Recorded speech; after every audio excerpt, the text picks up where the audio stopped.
Assalamualaikum, salam Malaysia Madani dan salam sejahtera. Saya Encik Ramli bin Haji Saleh, Komuniti Madani Kampung Melayu Semanggang.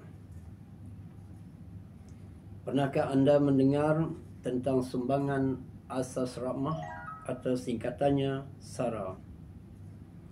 Tentu ramai dalam kalangan tuan-tuan dan puan-puan telah menerima dan menikmati SARA.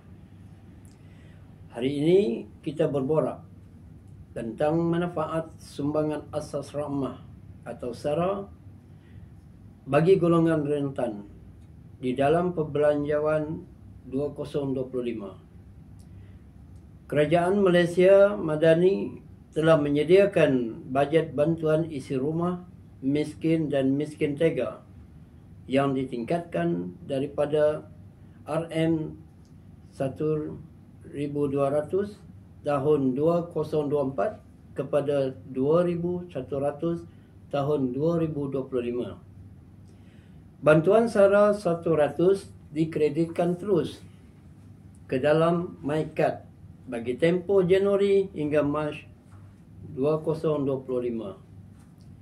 Mulai April 2025, kadar ditingkatkan kepada RM200 sebulan kepada isi rumah miskin dan miskin tega. Bantuan pula diperluaskan ke seluruh Malaysia mulai tahun 2025. Bantuan SARA boleh ditebus dengan menggunakan MyKad di pasaraya dan kedai-kedai yang telah dilantik di seluruh Malaysia bagi pembelian barang yang terpilih. Sebelum ini, SARA hanya dituntut secara tunai di Sabah, Sarawak dan wilayah Persekutuan Labuan.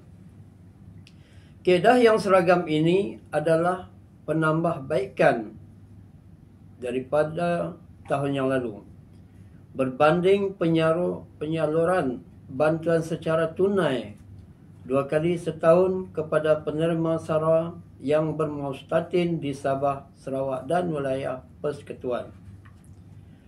SARA merupakan pendekatan bantuan bersasar hasil peningkatan pendapatan negara dan penarikan subsidi kerajaan seterusnya diagihkan kepada golongan rentan.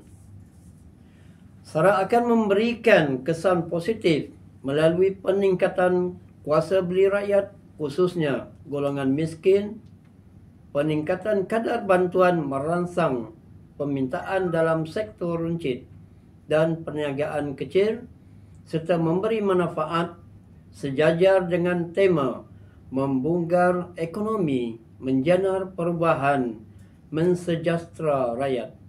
Sekian, terima kasih.